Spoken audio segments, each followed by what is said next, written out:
Good morning. आज हम लोग चैप्टर नंबर 27 करेंगे, जिसमें survey of British policy in India. जो भी सर्वे हुए उसकी British survey of British policy in India. पहला है एडमिनिस्ट्रेटिव पॉलिसी, जो कॉन्ट्ररी रही प्री 1857 से पहले। उसका इंटेंशन जो था ट्राई करना कि जो मॉडर्नाइज करना इंडिया को ऑन अ प्रोग्रेसिव लाइन, और बाद में जो उसके बाद एडमिनिस्ट्रेशन करना अडॉप्ट जो जो रिएक्शनरी पॉलिसीज़ थी, प्रिटेक्स्ट जो इंडिया में जो फिट नहीं थी सेल्फ गवर्नेंस के लिए, और जो नीड थी ब्रिटिश प्रेजेंस के लिए इन देयर लाइव्स। पहले उनकी डिवाइड एंड रूल पॉलिसी थी, जो डिटरमाइन करती कि वो अवॉइड करते थे यूनाइटेड मास एक्शन, चैलेंज करते थे उनकी ऑथोरिटी को। इसलिए ब्रिटिश जो रूलर थे इंडिया में डिसाइड करा उन्होंने कि वो प्रैक्टिस करेंगे नेकेड पॉलिसी, जो डिवाइड एंड रूल है ये पुटअप, जिससे कि प्रिंसेस जो हों, प्रिंसेस अगेंस्ट स्टेट पीपल्स। जो रीजन होगा वो अगेंस्ट रीजन होगा, जो प्रोविंस होगी अगेंस्ट प्रोविंस होगी, और कास्ट अगेंस्ट कास्ट और हिंदू अगेंस्ट मुस्लिम्स। इस तरीके से डिवाइड एंड पॉलिसी को उन्होंने यूज़ किया। After after an immediate spell of the repression against मुस्लिम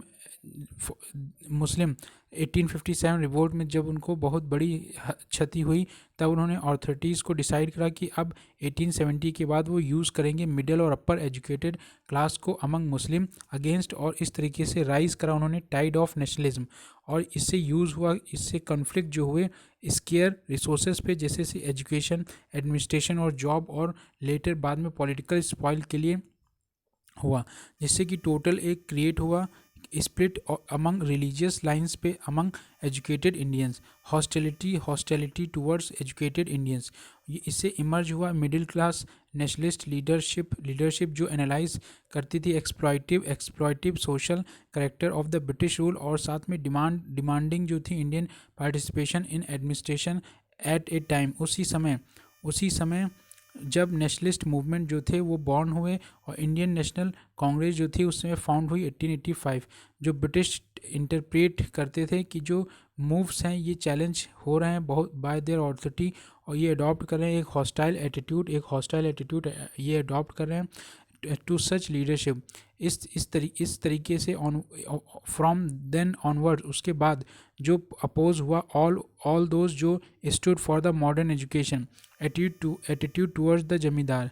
अब जो रिएक्शनरी पॉलिसीज़ थी उसमें होप थी कि वो एक्सपेंड करें अपने सोशल बेस, और जो ब्रिटिश देख रहे थे अलायंस को, जब वो रिएक्शनरी होती जा रही थी जो सोशल ग्रुप की, जहाँ पे उन्होंने देखा प्रिंसेस जमींदार्स में जो ब्रिटिश का इंटेंशन था वो यूज़ कर रहे थे, काउंटर वेट कर रहे थे जो भी नेशनलिस्ट माइंडेड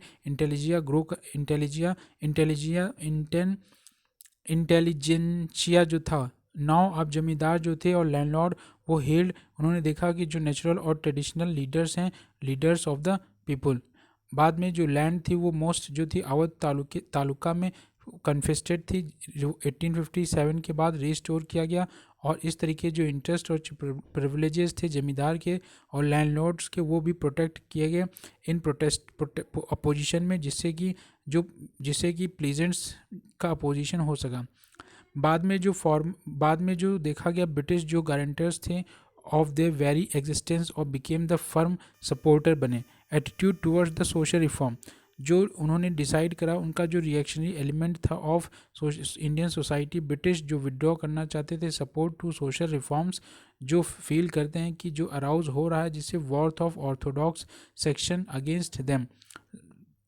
साथ में वो इनकरेज करते थे जो कास्ट और कम्युनल कंसाइसेस हैं, जो ब्रिटिश हेल्प करते थे रिएक्शनरी फोर्सेस को। अंडर डेवलप्ड सोशल सर्विसेज ये डिसप्रोपोर्शनेट लार्ज एक्सपेंडिचर थी ऑन आर्मी और सिविल एडमिनिस्ट्रेशन, जो जिसका कॉस्ट जो था वॉर्स का वो left little to be spent on the social service, जैसे education, health, sanitation, physical infrastructure. जो लिगेसी थी वो हल्ट करती थी दिस कंट्री को। साथ में वॉटेवर जो भी फैसिलिटीज़ थी established created to elite section, जो बड़े बड़े समाज के लोग थे वही लोग थे। लेबर लेजिस्लेशन, जो लेबर के लिए लॉ बनाए गए। अर्ली स्टेज में जो इंडस्ट्रियल रेवोल्यूशन था यूरोप में और जो वर्किंग कंडीशन थी फैक्ट्रीज़ और प्लांटेशन में, वो 19वीं सेंचुरी में इंडिया जो था वो बहुत मिसरेबल देखने को मिला। वर्किंग आवर जो थे वो बहुत लंबे थे वुमेन्स और चिल्ड्रन के लिए, साथ साथ में मेन के लिए। जो वेजेस थी वो भी बहुत कम थी। जो ओवर क्राउडेड, पुअरली वेंटिलेटेड, जो पुअरली लाइटेड वर्किंग प्लेसेस थी जहाँ पे सेफ्टी मेजर कोई प्रैक्टिकली नहीं होते थे। आयरनिकली जो फर्स्ट एवर डिमांड जो थी रेगुलेट करना जो कंडीशन है वर्कर्स की इन फैक्ट्री में, साथ में जो आए थे बहुत, जैसे कि जो came from the Lancashire textile capitalist lobbies, जैसे लेशायर में टेक्सटाइल लॉबीज़ हुआ था उसी तरीके से। और उसी के साथ जो इमरजेंस देखने को मिला competitive revival in the Indian textile industry under condition of the cheap और अनरेगुलेटेड लेबर। वो डिमांड करते थे जो अपॉइंटमेंट है कमीशन का for the investigation into factory condition. जो पहला कमीशन था वो अपॉइंट किया गया 1857, जिसके बाद फर्स्ट फैक्ट्री एक्ट जो था वो नॉट पास बिफोर 1881। जो इंडियन फैक्ट्री एक्ट 1881 था वो डील करता था कि जो प्राइमरी विद द प्रॉब्लम, जो बच्चों की प्रॉब्लम थी चाइल्ड लेबर की बिटवीन जो 7 से 12 साल के होते थे। इसमें सिग्निफिकेंट जो प्रोविज़न थी, पहला एम्प्लॉयमेंट जो चिल्ड्रन का है वो लगभग 7 ईयर का होना चाहिए और 7 ईयर्स ऑफ एज प्रोहिबिटेड। दूसरा जो वर्किंग आवर रिस्ट्रिक्ट किया गया कि 9 आवर्स होना चाहिए पर डे, 9 घंटे से ज़्यादा बच्चों से काम नहीं ले सकते। चिल्ड्रन जो हैं get 4 holiday in a month, 4 छुट्टियाँ आपको देना पड़ेगा। हैजार्डस मशीनरी जो हैं to be properly fence off, जो हजार्डस मशीनरी हैं उनको आप पूरी तरीके से फेंस करिए। जिसके लिए इंडियन फैक्ट्री एक्ट 1891 आया। इंक्रीज़ किया गया मिनिमम एज होगी वो 7 to 9 ईयर्स होनी चाहिए और मैक्सिमम जो है वो 14 से 12 साल होनी चाहिए चिल्ड्रन की। रिड्यूस किया गया मैक्सिमम वर्किंग आवर जो है फॉर चिल्ड्रन 7 आवर्स कर दिया गया और फिक्स मैक्सिमम जो वर्किंग आवर्स थे वुमेंस के लिए वो 11 घंटे कर दिए गए प्रतिदिन, विद एन 1.5 आवर इंटरवल भी दिया जाएगा। Provide weekly holiday for all, सभी को वीकली हॉलीडे भी दी जाएगी। बट ये जो लॉ थे डिड नॉट अप्लाई, ये अप्लाई नहीं हो पाया। जो ब्रिटिश ओन करते थे ओन टी और जो कॉफ़ी प्लांटेशंस थी जहाँ पे लेबर एक्सप्लॉइट किया जाता, रूथलेसली ट्रीटेड लाइक स्लेव की तरीके से। आज भी वो वहाँ आसाम में टी ट्राइब कहे जाते हैं, उनको एसटी का दर्जा नहीं मिला है। और वही जातियाँ जो झारखंड और उड़ीसा में हैं उनको एसटी का दर्जा मिला हुआ है। आप सोचिए ब्रिटिशर्स ने कितना घोर अन्याय किया। गवर्नमेंट हेल्प कर रही थी इन सभी प्लांटर्स को कि वो पास करें लॉ जिससे कि made it virtually impossible for a work, जिससे कि लेबरर जो है रिफ्यूज़ कर रहे थे वर्क करने से ऑन अ कॉन्ट्रैक्ट, इसलिए वो उनके लिए लॉ लाए गए। बाद में ब्रीच किया गया कॉन्ट्रैक्टर को जो क्रिमिनल ऑफेंस कर रहे थे और इस तरीके से प्लांटर्स जो थे जिनका राइट जो था वो डिफ़ॉल्ट लेबरर अरेस्ट भी किए गए। बाद में जो बहुत सारे जो लेबर लॉज थे वो पास करे गए under nationalist pressure in the 20th century, but जितने भी ओवरऑल वर्किंग कंडीशन थी वो रिमेन डिपोरेबल, कुछ ज़्यादा सुधार नहीं आया। Restriction on the freedom of press, जो नेशनलिस्ट बहुत तेज़ी से क्विक कर रहे थे, जो यूज़ कर रहे थे advancement in the press technology जिससे एजुकेट हो रही थी पब्लिक ओपिनियन, और जो इन्फ्लुएंस था गवर्नमेंट पॉलिसीज़ में थ्रू किटनिज्म और सेंश्योर हो रहा था टू एरोज नेशनल कंसेशनेस। लेकिन 1835 मेटकाल्फ जो लिफ्ट करते हैं restriction imposition on the Indian press. Lytton जो है फियर देख रहा था जो इंक्रीज़ हो रहा था influences nationalist press on the public opinion, जिससे इम्पोज किया था restrictions on Indian language press, जिसकी वजह से इन फेमस वर्नाकुलर प्रेस एक्ट 1878। बाद में ये जो एक्ट था रिपील कर दिया था अंडर पब्लिक प्रोटेस्ट इन 1882। उसके बाद जो प्रेस एंजॉय करता था रिलेटिव फ्रीडम फॉर लगभग 2 डिकेड तक फ्रीडम बनी रही। बाद में फिर रिप्रेशन हुआ अगेन जब स्वदेशी और anti partition movement restriction impose हुए फिर से 1908 में, और 1910 में फिर से एक बार डेवलप कहते हैं और ये प्रतिरोध लगाया गया, प्रतिबंधित किया गया। और ये जो है development of press of India में हम पढ़ भी चुके हैं। वाइट रेसिज्म, सफ़ेद और काले का जो रेसिज्म यहाँ पे देखने को मिल रहा था, वाइट रेसिज्म जो नोटेशन था, वाइट सुपरियरिटी जो थी, ब्रिटिश अपने आप को सुपीरियर मानते थे और इसलिए वो चाहते थे कि जो कॉलोनियल रूलर्स हैं उनको सिस्टमेटिकली क्या कहते हैं from high grade of service भी नहीं दी जाती थी। बोथ जो सिविल और मिलिट्री थी, फ्रॉम रेलवे कंपार्टमेंट से लेके पार्क, होटल, क्लब, सब जगह उनको जाना लगभग मना था बाय पब्लिक डिस्प्ले। और जो रेशियल इग्नोरेंस देखने को मिलती थी, बीटिंग, ब्लोइंग और जो मर्डर्स भी देखने को मिलता है। वेरिन एल्गिन जो थे वंस उन्होंने एक बार लिखा, we could only govern by maintaining the fact that we were dominate race through Indians in the service should be encouraged. There is a point at which we must reserve the control ourselves if we are remain at all. Elvin जो थे वो anthropologist की तरीके से काम कर रहे थे। उन्होंने बाइगास पे और बहुत सारे जनजातियों पे काम किया और उन्होंने समझाया कि ट्राइब्स जो है वो बहुत ही अपना उनका स्पेसिफिक कल्चर होता है। ब्रिटिश सोशल और कल्चरल पॉलिसी इन इंडिया। अब ब्रिटिश की सोशल और कल्चरल पॉलिसीज़ इंडिया में क्या गए, 1813 तक ब्रिटिश की जो पॉलिसी थी नॉन इंटरफेरेंस, उन्होंने इंटरफेरेंस नहीं की सोशल, रिलीजियस और cultural life of the country. बाद में 1813 के बाद जो एक्ट आया उसमें उन्होंने फादरीज को परमिशन दे दी।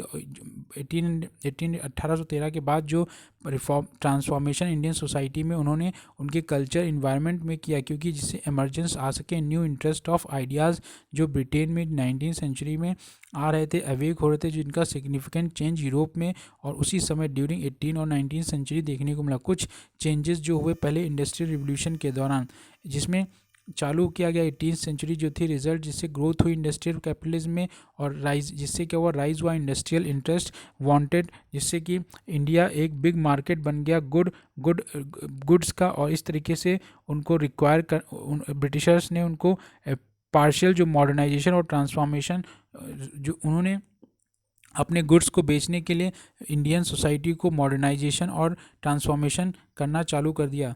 पहला इंटेलेक्चुअल रिवोल्यूशन जो give rise to the new attitude of the mind, manner और मोरल्स।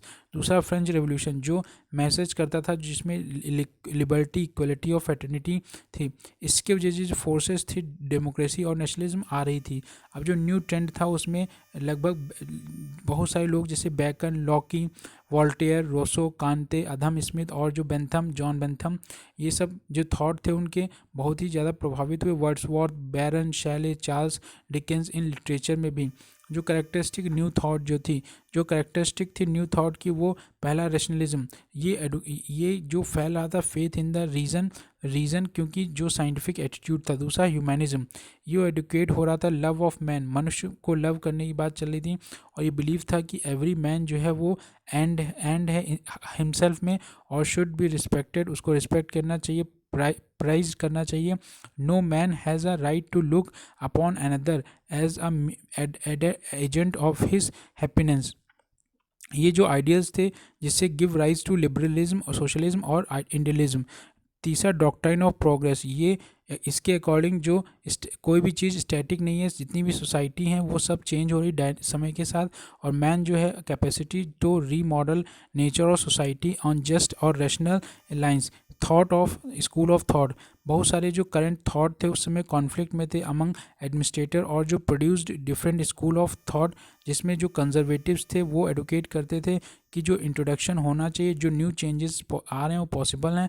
इंडियन सिविलाइजेशन जो है वो फील करती थी कि जो डिफरेंट फ्रॉम द यूरोपियन, क्योंकि जो नेसेसरी वो उनको इन्फीरियर समझते थे और बहुत सारे थिंकर जो रिस्पेक्ट करते थे इंडियन फिलोसफी को और जो कल्चर को और जो वेस्टर्न आइडियाज़ था वो प्रैक्टिस जो थी वो इंट्रोड्यूस की गई धीमे धीमे और सकारात्मक तरीके से। जो सोशल स्टेबिलिटी थी वो भी क्या कहते हैं फील करी जा रही थी। जो अर्ली रिप्रेजेंटेटिव थे इस स्कूल के, ये वॉरेन हेस्टिंग, एडमंड बुर्के, ये जो बाद में जो मुनरो, मेटकाफे, एल्फिंस्टन, बाद में जो कंजर्वेटिव रिमेन, वो जो इन्फ्लुएंस हुए थॉट्स थ्रू आउट और मोस्ट ऑफ जो ब्रिटिश ऑफिशियल्स थे इंडिया में वो भी धीमे धीमे कंजर्वेटिव परसेंट लाना चाहते थे। पैटर्निस्टिक इम्पीरियलिस्टिक। ये जो इन्फ्लुएंस था स्पेशली 1800 में, ये शार्पली क्रिटिसाइज़ करता है इंडियन सोसाइटी को और कल्चर को, यूज टू जस्टिफाई इकोनॉमिक और जो पॉलिटिकल इंस्लेवमेंट था भारत में उस समय। रेडिकल जो था बायॉन्ड द नैरो क्रिटिसिज्म, और जो इम्पीरियलिस्टिक आउटलुक था कंजर्वेटिव्स का और इम्पीरियलिस्टिक का, ये अप्लाई एडवांस जो ह्यूमनिस्टिक और जो नेशनलिस्टिक थॉट से इंडियन उस समय जो इंडिया की सिचुएशन थी, जो थॉट थे इंडिया में, वो कैपेसिटी जो थी इम्प्रूव करना और ये हेल्प करना कंट्री की, जिससे कि वो अपने आप को जगा सकें, जिससे मॉडर्न प्रोग्रेस हो सके पूरे दुनिया में साइंस और ह्यूमनिज्म की, और साथ में एडवोकेट करते थे जो इंट्रोड्यूस हो रहा था मॉडर्न वेस्टर्न साइंस, फिलॉसफी और जो लिटरेचर। कुछ ब्रिटिशर ऑफिसर्स जो थे जो इंडिया में आए आफ्टर 8020 वर रेडिकल्स थे, क्योंकि उनका स्ट्रांगली वो सपोर्ट करते थे राजा राम मोहन रॉय और अदर लाइक माइंडेड रिफॉर्मर्स।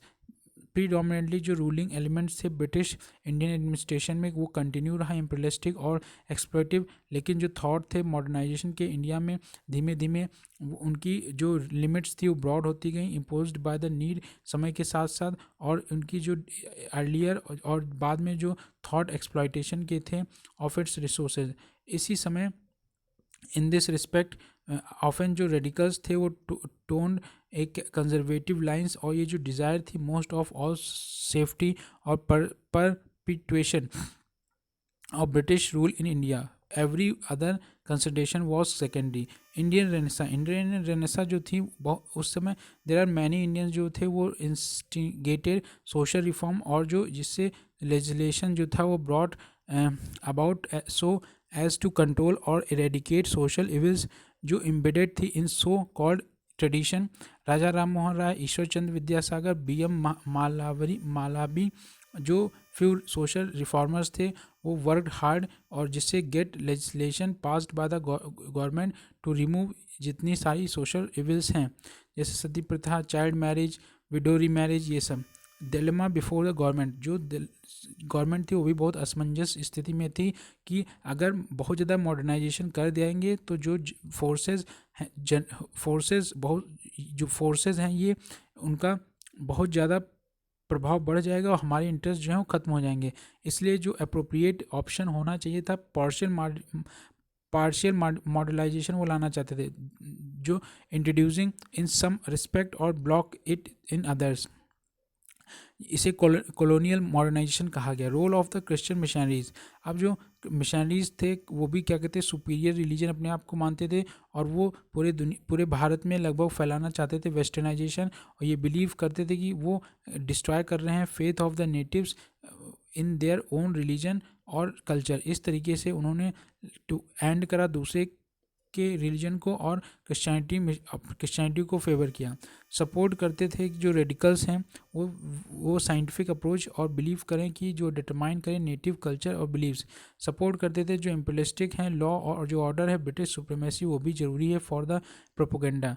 जो बिजनेस है और जो कैपिटलिस्ट सपोर्ट है holding out of hope to them, जिससे क्रिश्चियन जो है convert would be better customer of their goods. British retreat 1858 के बाद जो पॉलिसी थी हर्सिस्टेंट मॉडर्नाइजेशन, वो धीमे धीमे ख़त्म होती गई, और इंडियन जो थे वो प्रूव टू बी पीपुल्स, और ये धीमे धीमे मॉडर्नाइजेशन की तरफ आने लगे। जो सोसाइटी थी मॉडर्नाइज होने लगी, और जो उनका कल्चर था और जो डिमांड थी वो भी अनुसार धीमे धीमे मॉडर्न प्रिंसिपल पे, जैसे लिबर्टी, इक्वालिटी, जस्टिस थी, चलने लगे।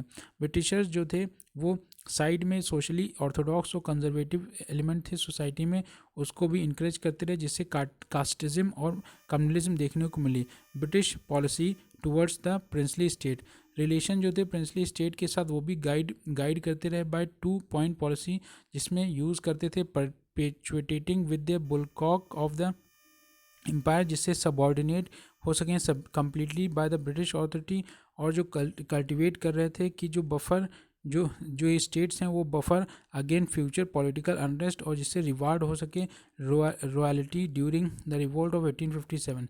जो पॉलिसी थी एनेक्सेशन की वो भी छोड़ दी गई, और जो न्यू पॉलिसी थी डिस्पोज किया गया, जिसमें punish but not annex, punish किया जा सकता है, एनेक्स नहीं किया जाएगा। ये जो टेरिटोरियल इंटीग्रिटी है स्टेट की वो गारंटी की गई, और ये जो है अनाउंस दैट कि जो राइट है वो अडॉप्ट करे जाएंगे देयर हेयर, उनके हेड्स को भी जो वो अडॉप्ट करेंगे सन वो भी अडॉप्ट किया जाएगा। इस तरीके से जो सब ऑर्डिनेशन ऑफ प्रिंसली स्टेट थी ब्रिटिश अथॉरिटी की, वो कंप्लीट होती है जब फ्रिक्शन ऑफ इंडियन स्टेट जो है standing in status of quality with the crown as independent. जो सोवरेन स्टेट्स थे एंडेड विद द क्वीन, जब क्वीन कैसरे हिंद जो थी queen empires of India in 1876 emphasise करती हैं जो ब्रिटिश सोवरेनिटी इंडिया में है वो इंटायर इंडिया में। बाद में जो लॉर्ड कर्जन थे वो प्रिंसेस जो थे उन्होंने रूल किया इन सभी state merely by agent of the British crown. जो पैरामाउंटेसी थी, ब्रिटिश जो गवर्नमेंट एक्सरसाइज कर रही थी राइट टू इंटरफियर, और जो इंटरनल अफेयर्स थे स्टेट में वो भी सभी रेसिडेंट बाय अपॉइंटिंग और diminishing ministers and official. British जो क्या कहते हैं हेल्प कर रहे थे further in their encroachment. Modern जो डेवलपमेंट हो रहा था कम्युनिकेशन में, रेलवे, रोड्स और जो टेलीग्राफ कैनाल्स, पोस्ट ऑफिस, ये जो मोटिव था उनका इंटरफेरेंस करना, वो प्रोवाइड एक राइज हो रही थी नेशनलिस्टिक डेमोक्रेटिक सेंटिमेंट इन सभी स्टेट्स में, और जो सप्रेशन था ऑफ विच जो पॉजिटिव ब्रिटिश रियलाइज़ करते थे कि ये सब ज़रूरी है उनके सर्वाइवल के लिए। और एक पॉजिटिव साइड में मॉडर्न जो पॉलिटिकल मूवमेंट हो रहा था, ब्रिटिश हेल्प कर रहे थे इन सभी state adopt modern administration institution Indian state under British rule में ये हो रहा था। ब्रिटिश फॉरेन पॉलिसी भारत में क्या रही, जो फॉरेन पॉलिसी थी उससे गाइड हुई जिससे कि जो इंटरेस्ट थे ब्रिटिश एम्प्लॉयज के बने रहें। इंडिया का कॉन्फ्लिक्ट जो है नेबरिंग स्टेट के साथ, और जो कॉन्फ्लिक्ट था arose due to the various reason, क्योंकि बहुत सारे पॉलिटिकल एडमिनिस्ट्रेटिव कंसोलिडेशन जो थी कंट्री की वो कपल हो रही थी। Introduction of the modern means of the communication impact of the government of India, जिससे कि reach out of the natural और geographical frontier of the internal cohesion, और जो डिफेंस था। और कुछ समय देखा गया कि जो बॉर्डर क्लैशेस हो रहे थे। सेकेंडली जो ब्रिटिश गवर्नमेंट थी वो एक मेजर एम लेके चल रही थी इंडिया, एशिया और अफ्रीका में। पहला की प्रोटेक्शन करना था जो इनवैल्यूएबल इंडियन एम्पायर है। दूसरा एक्सपेंड करना था ब्रिटिश कॉमर्शियल और जो इकोनॉमिक इंटरेस्ट। तीसरा जो कीप करना है अदर जो यूरोपियन इम्पीरियलिस्टिक पावर हैं, जो कॉलोनियल इंटरेस्ट हैं, केम इन कॉन्फ्लिक्ट जिनका with those of the British. जो आर्म है लेंथ का एशिया और अफ्रीका में, जो एम है ब्रिटिश एक्सपेंशन का टेरिटोरियल कॉन्टेस्ट का आउटसाइड इंडियाज़ नेचुरल फ्रंटियर, और जो कॉन्फ्लिक्ट है ओवर इम्पीरियलिस्टिक यूरोपियन पावर जो रशिया और जो फ्रांस का साथ में, with the interest saved as British. जो मनी स्पेंड हो रहा था, ब्लड शेड हो रहा था इंडियंस का। जो सर्वे है ब्रिटिश रिलेशन का वेरियस नेबर्स के साथ इंडिया में, वो भी made the chapter of India expansion and consolidation in India.